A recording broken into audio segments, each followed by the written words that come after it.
Kravitz. If you have not followed his Triple H horse racing podcast, you're missing out. It's one of the best podcasts in the country.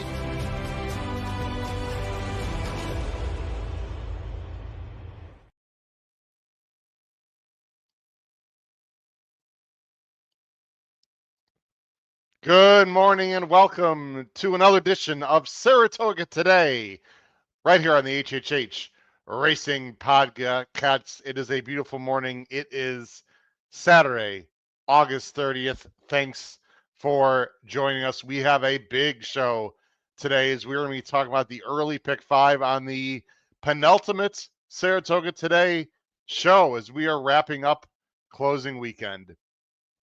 Sort of a shame. It's happy and sad. It's been an incredible meet at Saratoga this year, but it is coming to the end as we have Labor Day on Monday, which signifies closing day at Saratoga. But I'll tell you what a summer it has been. Please make sure you listen to us on Apple Podcasts, Spotify, and Anchor. Of course, you can follow us on X at HHH Racing Pod. We have a lot of important announcements. Today, of course, right now we have Saratoga Today. Later on tonight, very exciting, at 7:15 Eastern, we are going to be having live coverage on Weekend Warriors of Del Mar. The late pick five is absolutely awesome. It is Pacific Classic Day at Del Mar. I will ask my wonderful co-host Paul Halloran in a few minutes as he's going to be coming on here in just a moment. Got tied up with something. I'm going to ask him about the Pacific Classic. Not only that, I mean, yeah, Kentucky Downs has got $10.5 million plus of purses and stakes today. Saratoga has 3 stakes, including 2 in the late pick five. So anyway, we are here to talk about the early pick five and hopefully find some winners for you early in the card so that you can absolutely crush it the rest of the day. Of course, please make sure you check out our Power Picks tip sheet.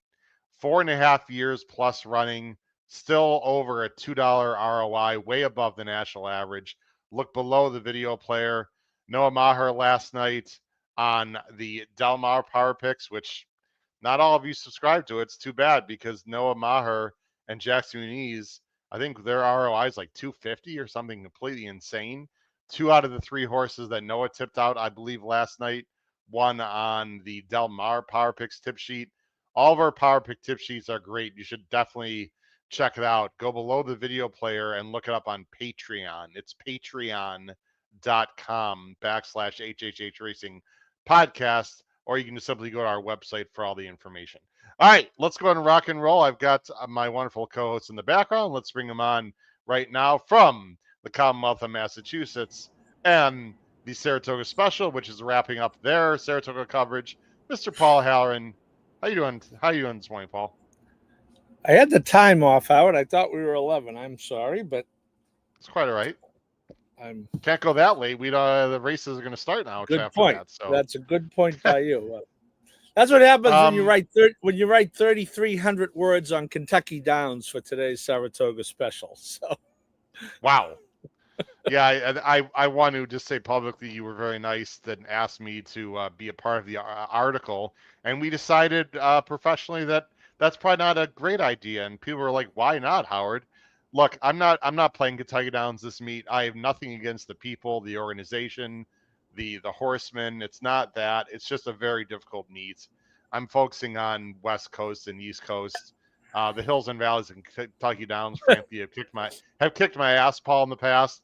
Of course, an hour after I said that on X, I think every favorite won the first one on day one, which is like never happened ever in the history of Kentucky Downs, or almost anywhere for that matter. So anyway, respectfully, I bowed out of the article that Paul wrote. I'm sure it's fantastic.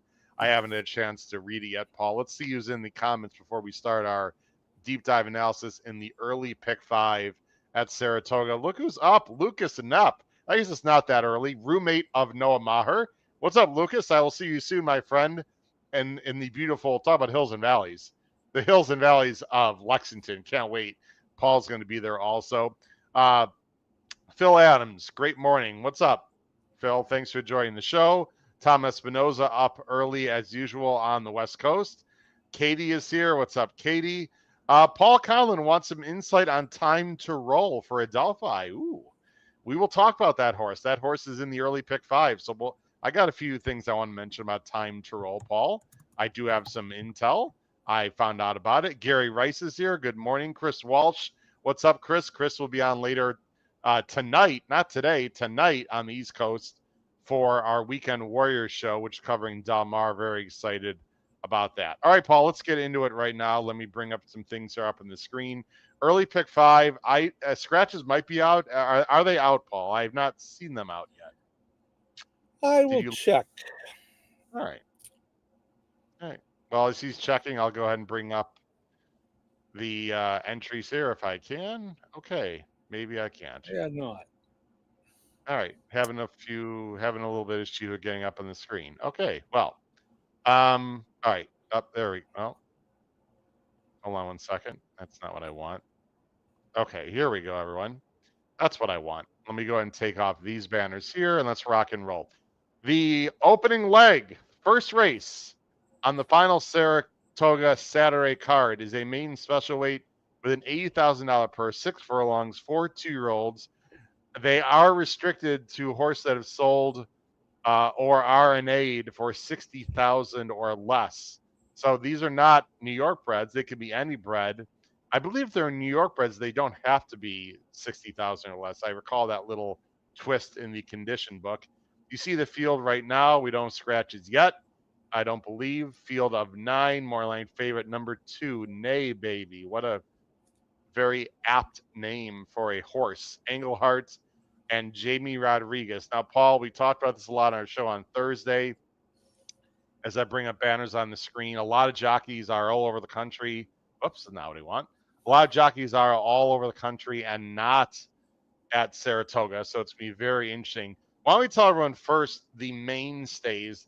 Who are the, let's just say, better jockeys that are running today at Saratoga, Paul?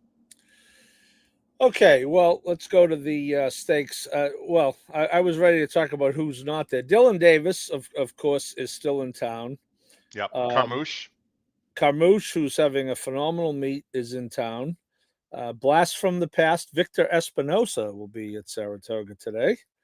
Yes, Ricardo, I think, this meet you have to talk about Ricardo Santana as being in the elite with his 35 wins. As I wrote about, he would be the 7th player award winner if it was a hockey team. We talked about Carmouche, Santana, Davis. Jose Lascano unfortunately broke a collarbone yesterday. This is a day for him that who's had a very slow meet for him, only 9 wins. He had a bunch of live mounts today. Unfortunately, he had a horse yesterday that went down. A Mark Henning horse went down right after the wire. Unfortunately, catastrophic injury, had to be put down, and Jose hit the dirt and had to be taken to Albany Medical Center and has a broken collarbone, so he will not be around.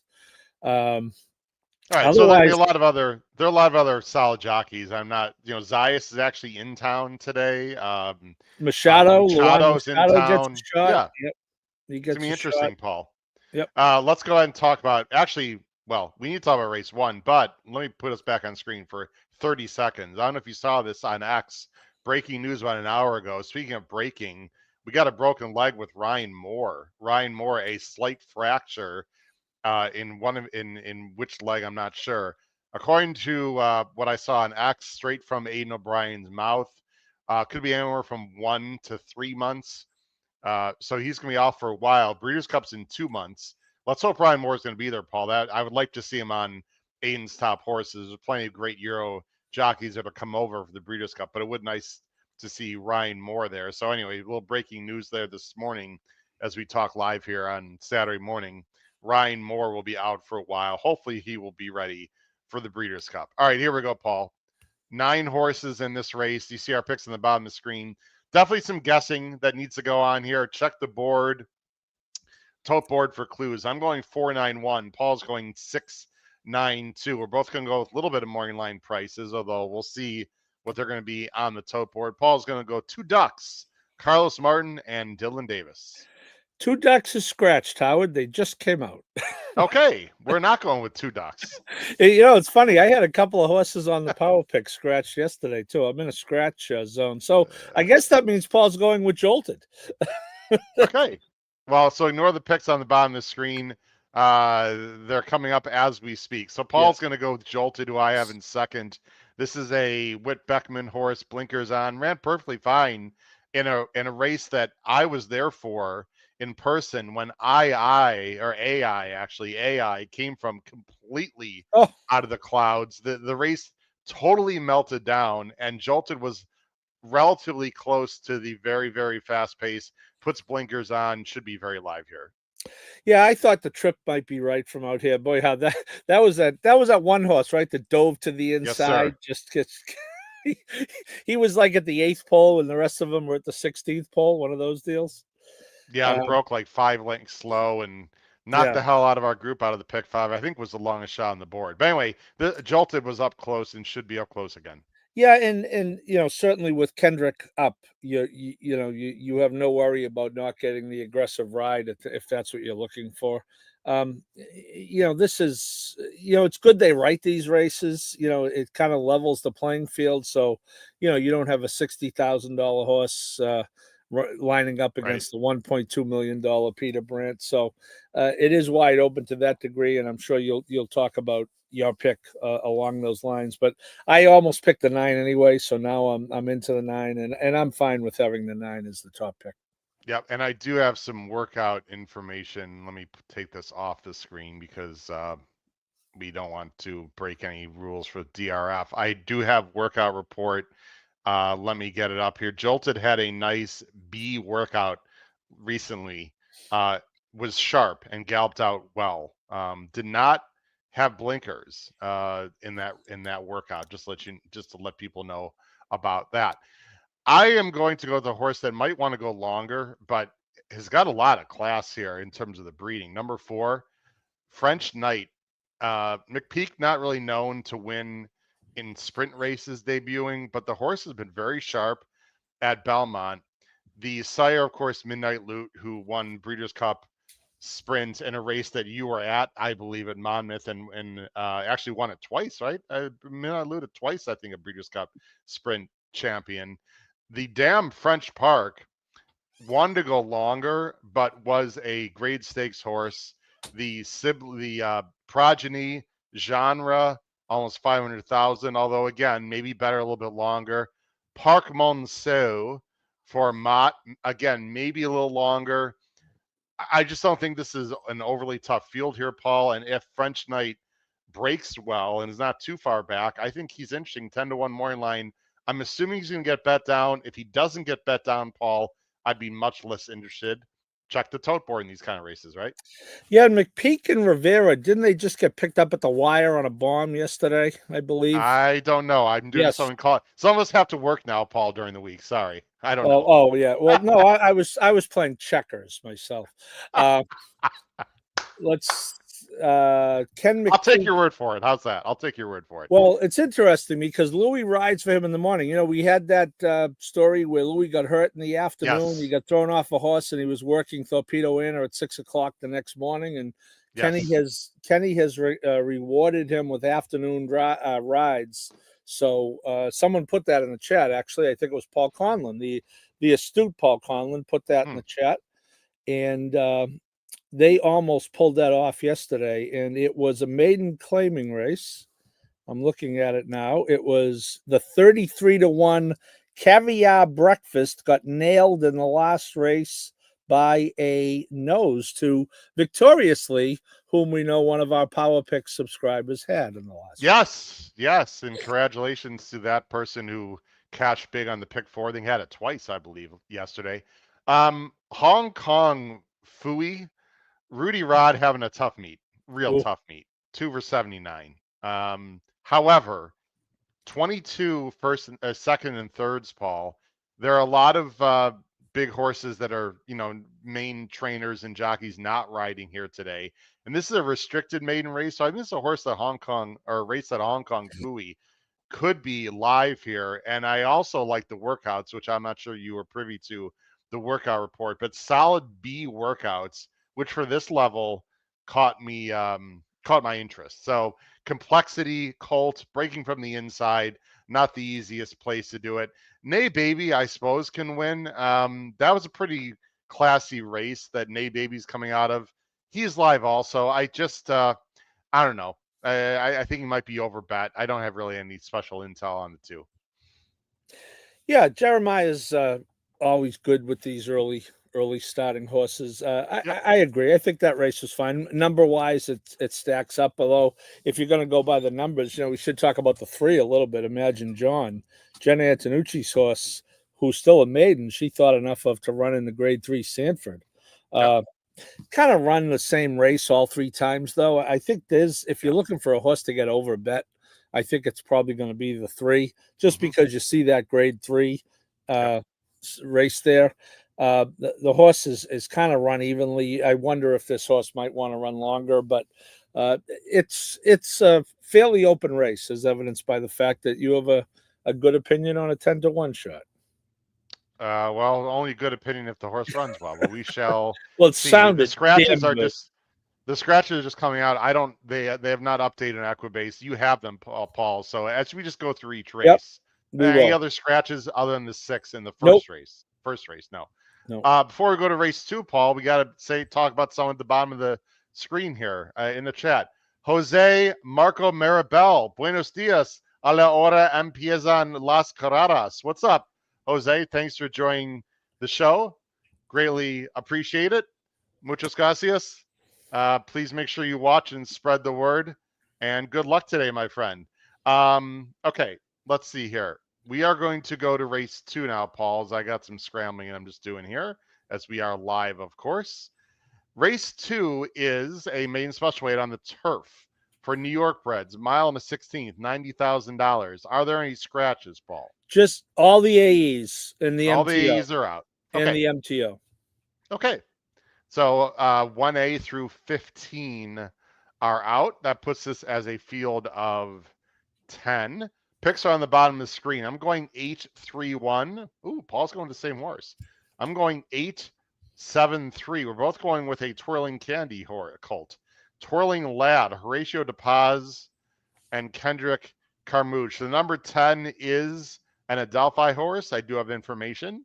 I'm sure Matt Gutierrez won't mind me sharing information to our wonderful crowd who is watching and listening this morning about time to roll. But let's first talk about Twirling Lad, both of our top picks in race 2.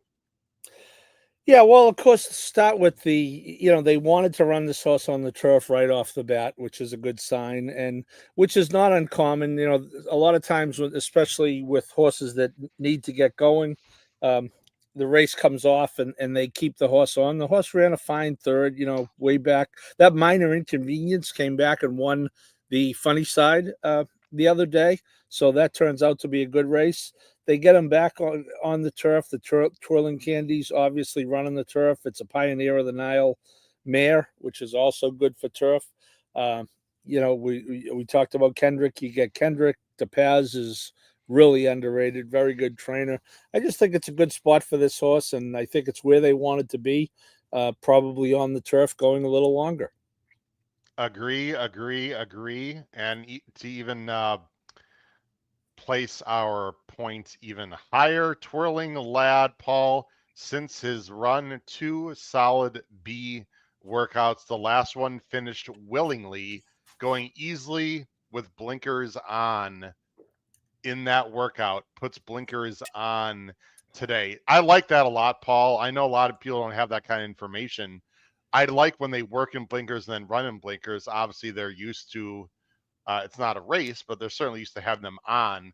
Imagine a human putting on glasses or goggles or something when they've never done it before. Good to have that practice before the real thing. Yeah, I always put on my glasses a few minutes before the show. Oh, that's very smart.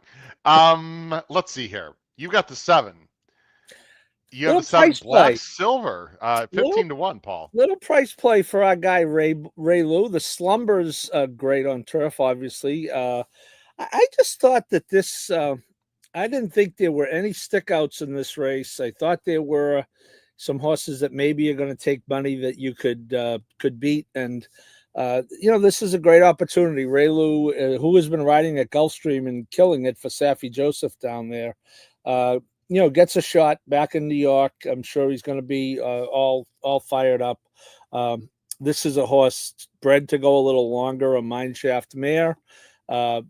So yeah, I just think at 15-1, I did not see the workouts, so you can maybe help me on the workouts. But I thought this horse had a puncher's chance at 15-1. I do have some intel. Let me share some with everyone. Black Silver workouts, not great, Paul. Not horrible, not great. I'm not a fan. Good luck. I could be completely wrong. The workout report is the workout report. It's not glowing. I'll leave it at that way. Let me give you some intel, everyone, because first of all, including the horses I like. The three, Lilo, supposedly wants to stretch out. I have heard through the grapevine this horse wants to go long, has been sprinting the last two. I'm expecting the three to show some speed. And Gift Box is the sire, Paul, a very long-winded horse that actually I saw win my first time ever at Santa Anita on Malibu Day, on opening day, when Gift Box won. I don't know. It's not the San Antonio one. The two-turn older race on opening day on December 20. Actually, then it was December 28th. But anyway, Gift Box horses want to go long. I think number 3 wants to go long and has run just fine. I've also heard Coach Ryan. How apropos. There's a story here, ladies and gentlemen, which I'll share quickly. I don't know if you've seen him, Paul, but Ryan Day, the head coach of the Ohio State University, by the way, extremely stupid. I can't believe I said but anyway, that was out of respect to Charlie Freeman. I agree. We'll hook 'em horns today. Sorry, Charlie. Anyway, Ryan Day's a big horse racing fan, Paul. If you knew that, he's friends with Chad Brown. I've got to believe the number 1 is named after Ryan Day, and debuting on opening day for the Ohio State University. Very, very, very interesting, with really good connections. So Coach Ryan, the number 1, I've heard, not because of the Ohio State thing, could be live today as well. Nothing earth-shattering. It's a Chad Brown, but Coach, I don't have workout report. Time to roll very quickly, and then we'll move on, Paul. The number 10, it's an Adelphi horse. They like this horse quite a bit. He costs $270. They don't know about the turf. Matt told me that they don't run two-turn 2-year-old races right now, Paul, on the dirt for New York breds, because their only option, well, they could run them in a mile, but they don't run them out of the chute because of 2-year-olds. Anyway, I'm not saying this is a turf horse, but the horse does have talent and wants to go long. Has worked out good on the dirt. Again, no idea on the turf. Matt expects this horse to run pretty well. Would be surprised if they win just because they don't know about the turf, but the horse has talent. So mixed feelings there about time to roll for Adelphi. Let's go on. Again, you got to check the board, Paul, because, I'm playing the red pick 5 because, that's what I do. I've got to see what the will pays are in the first race going forward at the doubles. It's important to do that, Paul, correct? I would agree. Yeah, you have to take advantage of that. Obviously the first race you can see the win bets, but that's right. Yeah, that's why when they stick one of those like in the fourth leg, it becomes a little more problematic. No doubt. Absolutely. Let's move on here. Race 3 is an allowance optional 45 claiming $100,000 is the purse. Some nice New York bred sprinters, 6.5 furlongs. Any scratches here, Paul? 6, the Sheriff Bianco. The Sheriff now they're in. The sheriff is out. Yeah. Okay, he must be out on a call. Yes. Trying to stop crime or something. Horse trying to stop a horse burglary or something. I don't know. It's a little bit early for me, Paul. Sorry, I'm just thinking of a horse in a cop outfit. Just cracks me up. Anyway, I'm sorry, everyone. Boyline favorite is what's up, bro? 5-2, Maker and Santana in for the 45. That's where I'm going. I'm going 5-3-4. Paul's going 3-1-5. Trust Fund. Nice horse, Paul. Will close. It's been very honest lately for Pletcher and Carmouche, and Pletcher is on a roll right now, by the way. Apparently, I'm thinking Kendrick's going to have a big day today because it just occurred to me I just picked him in the first 3 races, so I will be playing that pick Wow. 3 for more than. Okay. I'll be playing that pick 3 for more than $1 just in case, Howard. I like it. Yeah, I thought both of these horses ran really well last time. I thought, Howard, you mentioned that the 3 can close. I thought even in the short field that this Pletcher Gelding might have some pace to run into. Obviously, you mentioned the 5.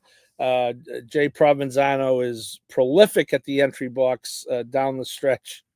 Still trying to make that run at Rapoli. This is one he claimed for 45 off a win, right back for 45. He's looking to win races. I think he won 2 yesterday, if I'm not mistaken. But yeah, I just thought that the 3 at 6.5, this horse doesn't want anything below that. Probably better at 7, or who knows, maybe even could run a mile out of the chute. I think that he may get a little pace to close into, but of course, your horse went gate to wire last time and might do the same thing. Claimed from Alpha Phi Delta Racing last time. Matt Miller also puts his glasses on a few minutes before the show. He wants you to know, Paul. You made him laugh this morning, so there you go. Why am here? How far behind is are those connections from in the ownership from Rapoli?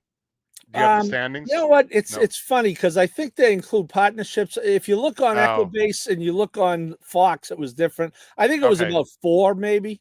Okay. What's up, bro? Speed. Pretty simple to me. There is other speed in the race. I mean, I think Flying P has to hope that the number 1 Runaway Joke does not battle, because if Runaway Joke breaks well, and I wouldn't completely rule out this horse either, Paul. You've got him second. This is a lightly, not lightly race, but a 4-year-old who just ran a hole in the wind last time at Finger Lakes. These Finger Lake horses can run well here, especially in these New York bred spots. And I was afraid that the 1 might get hooked up here with the 4 and the 5, but I respect your pick here because the 1 I might be underestimating. I just think What's Up, Bro, breaking from further outside, again, second off a layoff, is very live here and is probably the best speed of the speed. Trust Fund can obviously win. I wish Pete Visco was here because last time I mispronounced Brazil. No, I felt like a complete moron. But anyway, the 2 is going to come from the clouds. Probably won't get there. Fun race, Paul. I think the break is going to play huge in that race. Would you agree? I agree, and I'm with you on the 1, Howard. I almost picked that horse on top, as a matter of fact. I think you're right on target.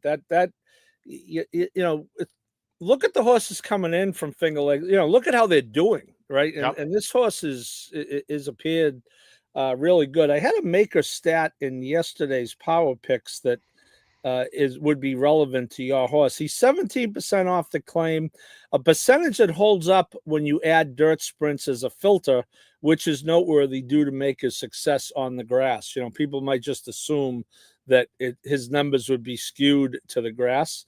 That was in yesterday's Saratoga Power Picks, but they're still relevant today. That's how damn good the Power Picks are. They're relevant the next day. How about that? Wow. Anyway, even 24 hours later. Very nice. Let's go on to race 4. Race 4, picks are on the bottom of the screen. Allowance optional, 75 on the turf. Rails are out 12 feet. Weather is great, $115,000. The 8 is not going to crush it because he's scratched, because he's a main track only. Field of 7, but a very competitive, nice field of 7, I thought. Paul, Morning favorite is the number 5, credit worthy for Mr. Brown and would be Lascano, who we don't know, right? So there's going to be a replacement rider there, obviously. Yes, correct? They're not out. They're not up yet. All right, we'll see. I'm going to guess. Well, it's not Dylan. We should play Guess Who Rides That Horse. Well, I'll tell you, I don't know. The jockey agent's cell phone bills are going up today. No doubt about that. Lascano had a lot of mounts today.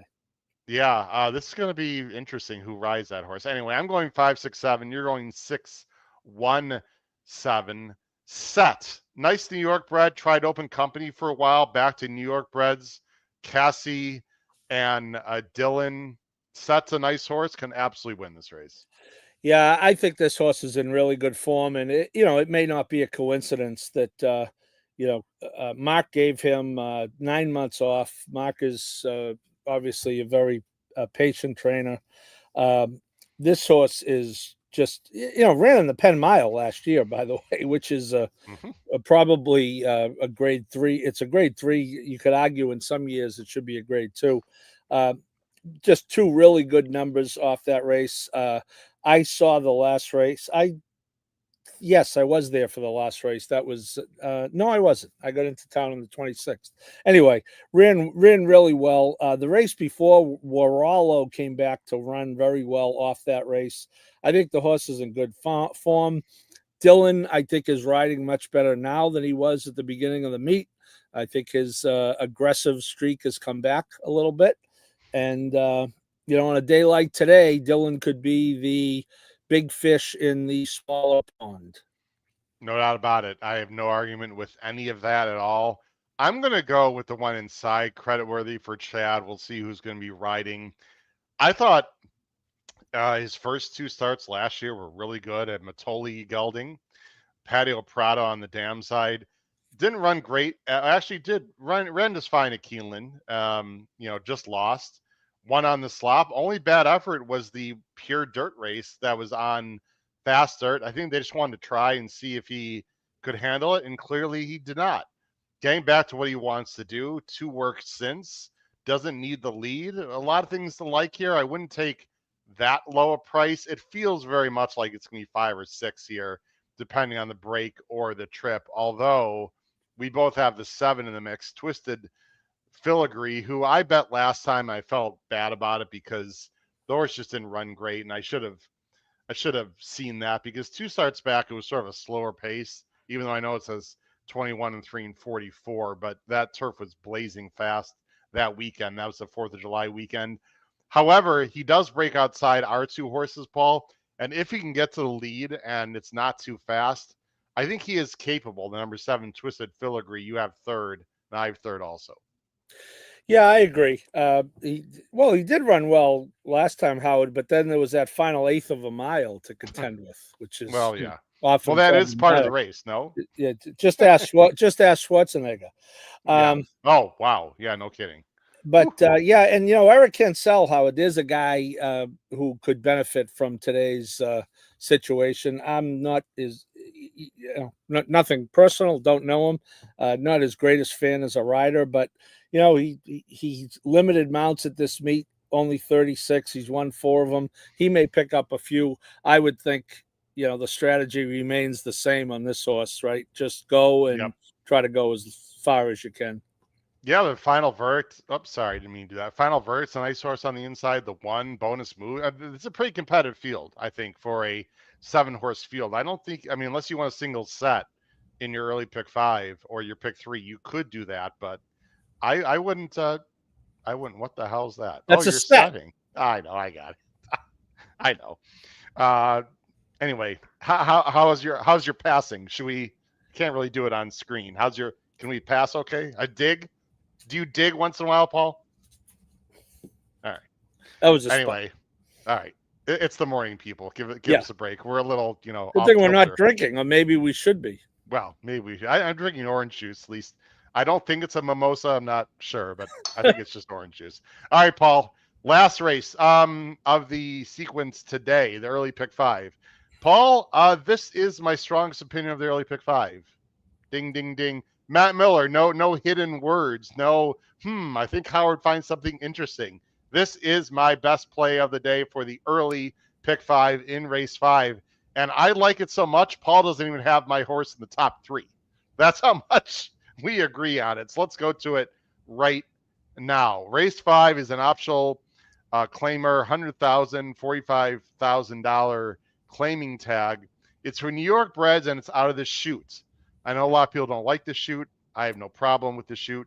Personally, it's the 1A is out. Yes. Okay. What a shocker, Paul. Linda's scratching a horse. At least it's not a coupling anymore, Paul, which won't be happening much longer either. As well as Penny Breakage, by the way, starts. We should go on screen for this. Penny Breakage starting Monday. I think they're actually starting on the last day of the meet. Like it. Yeah, maybe I would suspect that has something to do with being the first of the month. Yes. But that's both very good developments. And even though the penny breakage might be more put more money in the pocket, I'm happier about the decoupled entries. Yes, I think to me that's a little bit of a bigger deal. But anyway, I'm going 381. You're going 287. You're going to go. I'm chalking out because Scythian. I think it's actually pronounced Scythian. Is the morning line favorite slightly at 5-2. You're going with Tough Street, breaking from let's see the rail with Chad and Dylan in for 45,000. Claim 3-1 morning line. Yeah, this is an interesting race, Howard. So for all those who want to say I automatically picked the Mott horse, Howard, you have the Mott horse and I don't have the Mott. That's right. Good point. I just, and you could talk about why you think she's going to win. I just thought this is the type of race you're supposed to bet against her. Obviously, the layoff is no concern. I am very intrigued by the dirt start coming back off the long layoff off a horse who was in the Breeders' Cup as a turf horse. But anyway, I should talk about the horse. Yeah, talk about your. Stay off my horse. You talk about your horse. You don't even have my horse in the top three. Let me talk about. Right, that I'm trying to justify that clearly. I appreciate that, my friend. Again, this is not the horse in Chad's barn that's going to be in stall 1 next to his office, right? This is a workman-like New York bred that they only paid $37,000 for. But this is what's great about that program, Howard. And you've owned pieces of New York breds, and I've owned pieces. You can buy a horse for $37,000, and this horse is, as a 6-year-old, run out $526,000. So, just a consistent sort. One thing I did take note of, Howard, and I'm starting to pay more attention to it. I am not a huge fan of the Wilson shoot. It seems like it's dodgem cars to me out of the gate every time. Yeah. I looked at this horse on the sheet of 12 with 2 really good races out of it, and I'm going to start to look at that. I don't have to worry about it till next June after today, but I'm going to start to look at horses who run well out of it versus horses who don't. So I just looked at that. Coincidentally or not, this horse's best lifetime figure is out of the Wilson shoot at 96. True. I think that she could get that type of trip today. I talked about Dylan earlier being more aggressive recently. Obviously, sitting back with this horse last time did not work out well at all, albeit in a open race against $100,000 optional claimers. This is a $45,000 New York bred. Some would say, well, Chad's had enough. He's ready to get rid of the horse for 45. Well, as they say, the horses run out 526. So I'm sure the owners, Michael Dubb and Mike Caruso, won't be upset about that. So the race is really a referendum on the 3. It's all about the 3, because on paper, the horse is a mile the best. Either he wins as the favorite or he doesn't. And you apparently are going to tell us why she will win. That is such your transitions, my friend, are just. It's almost like you're a journalist and you can write stories with transitions. Oh wait, you are, and not only just a normal one, an excellent one, award-winning one. Here's my feeling on Tough Street. I hear everything you say, Paul. I just don't think she's the same as she has been last year. She's 6 now. She's in for the tag. She didn't run well last time. I know that was off a layoff. I don't love the works. I just, I think the only chance that Tough Street has is to send and get to the lead. I don't think that's going to happen. There's other speed in this race. I'm against the 2, obviously. So one of us is going to be very right. One of us is very wrong. David Ramirez, by the way, in the chat, needs some mortal locks. David, I'm about to give you one. And Matt Miller is listening. So here we go, everyone. Take it or leave it. Scythian. I'm pretty sure it's pronounced Scythian. I remember this horse last year, Paul. This was a very nice horse, and mainly on turf for Mount Lascano. I get it. Was in the Miss Grillo and won the damn thing, beating Virgin Colada, right? The layoff, obviously not ideal, from 2 to 3, this long a layoff, right? However, there's a few things I like about her. First of all, I don't like this field in general, number 1. I don't think there's anything great here. Number 2, her first start, let's not forget, on the bottom of the page, was a nice effort on dirt into it was a fast race. For August 2-year-old New York breds, Paul, and she ran perfectly well. Then they switched her to turf, and she ran even better. Okay, Paul, this is where workout reports and visual matters. She has several B plus workouts. I've watched 2 of them. They looked very good to me in company, ready? With WNL. WNL is a stakes horse, or was a stake winning horse. I believe won the Remsen, I believe, 2 years ago. I don't know if WNL's with Mott now, but anyway. Yeah, I ran very, very badly yesterday. Yes, WNL is not the same, and I do appreciate that information, but I don't see much in this race, Paul. The fact that Mott's bringing her back, I'm assuming Mott could have run her back in a week or two, down south at Backwaduct, and decides to go here instead, in which in theory would be a tougher spot. She's got numbers obviously that fit. There's no reason why she can even be better today. You could say, well, she'll be worse because of the layoff. I'm not buying it. I think Mott has this horse rated, cranked up. I love the workouts. I think she's going to be a very nice horse going forward. I love her works. She can sit off a little bit. My only concern really is the trip from the 2-hole on that, mile shoot, which I understand. Maybe she gets shuffled back, or maybe she doesn't, Paul. Maybe she just tons the best. We don't know. I'm willing to find out at 9-5. I can't imagine she's gonna be lower than that, Paul. I mean, she has turf form and has not run since November. I mean, how low could she possibly be in this race? So I like Scythian a lot here, and I'm gonna be singling her in my pick fives and just taking the chance. We should mention very briefly the number 8. We both have Midtown Lights at 8-1. We need to move along here, Paul, and end the show. But Midtown Lights is second off a long layoff and might benefit from a fast pace. Also has blinkers off. So I think Midtown Lights is really interesting here. And you agree you've got her second. Yes. Yeah, I do agree with you about the race, Howard. I think it's a pretty competitive race. Yeah, I thought Midtown Lights gets a pretty good trip out here. The blinkers off is a good angle for Safi. Just one more thing back to Scythian, Howard, if we could. How good was that Breeders' Cup Juvenile Fillies turf? Just looking at the top 3 finishes. Lake Victoria, who was the best 2-year-old we all saw last year on any planet. Mayday Ready won the Lake Placid last week on Travers Day, and Nitrogen is a grade 1 winner on dirt and turf. So how good was that race? But anyway, and it's funny, the form doesn't always fit those 2-year-old Breeders' Cup races, but that one was for real. I'm just curious. I wish I were up there. Not that I'd get any solid information. I'm just curious about the dirt, whether it's just a way to get her running. Is there maybe she runs a hole in the wind today? Are we going to see her in the Malibu on December 26th? You know what I mean? I'm just curious about the dirt. I would say a few things, and the damn Dean Henry I'm showing on screen was all dirt, Paul. All dirt on the dam side. Empire Maker. The siblings were dirt horses, a combination of dirt and turf. I'll tell you my opinion, and then I'd love to hear people in the chat, but we do need to wrap up the show with Scythian, who obviously people have mixed reviews here. If she was ouchy, Paul, and when I say ouchy, I mean maybe bad feet or you would think Mott would run her on turf, right? Because turf is softer, it's kinder. The fact that Mott is working her exclusively on dirt against good horses and she's running well on dirt, I have zero concerns about the surface. My concern is the mile shoot, and maybe the layoff, but I don't have any concerns about the surface here at all. Just my opinion.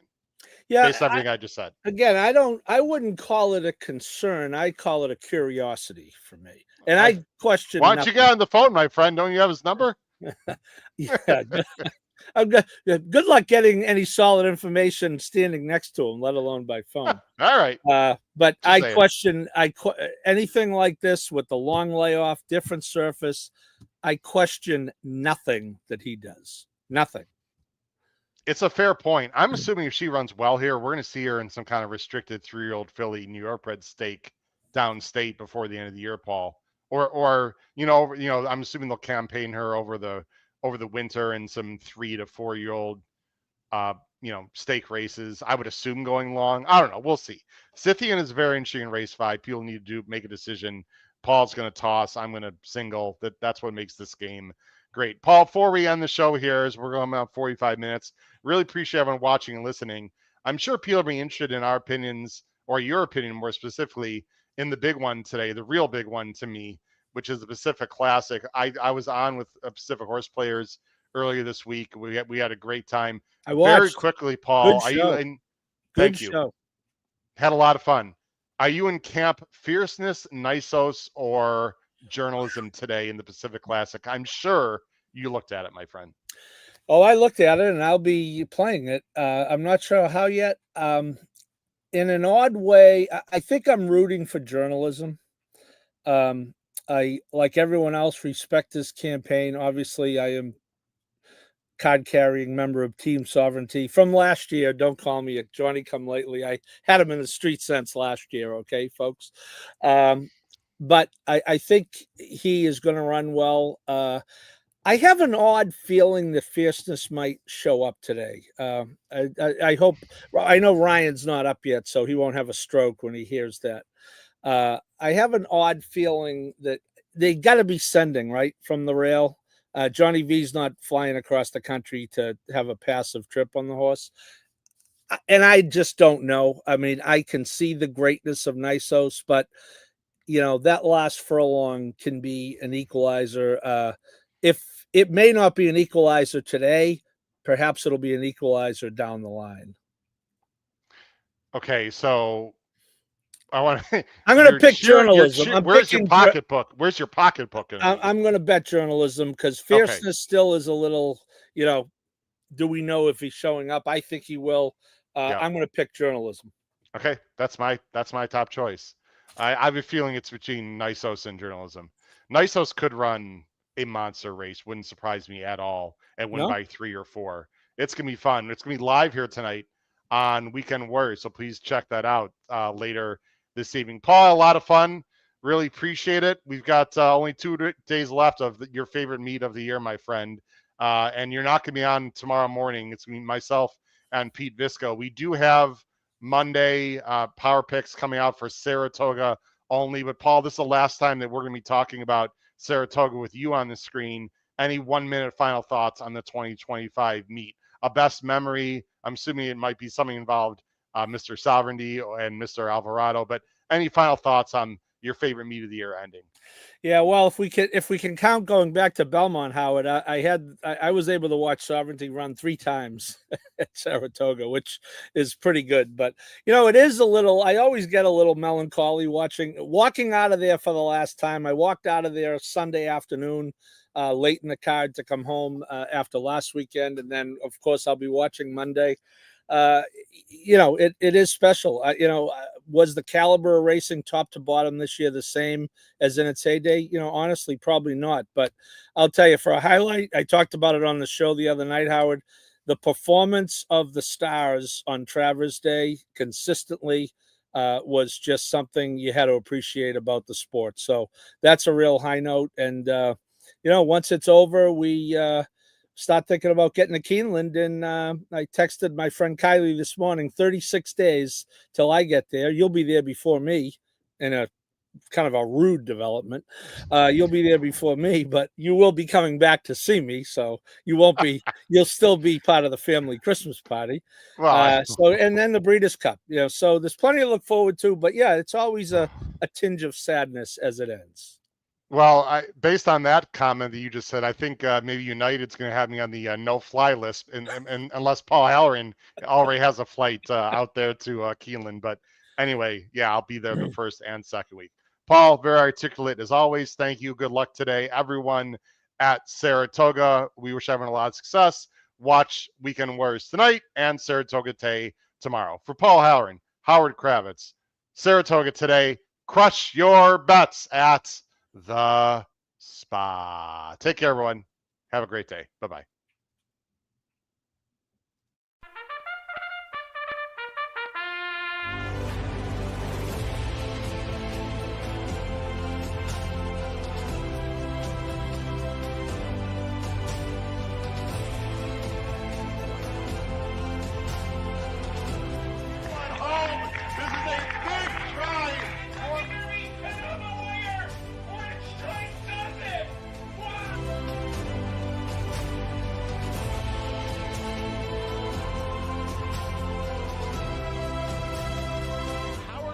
Outits. If you have not followed his Triple H horse racing podcast, you're missing out. It's one of the best podcasts in the country.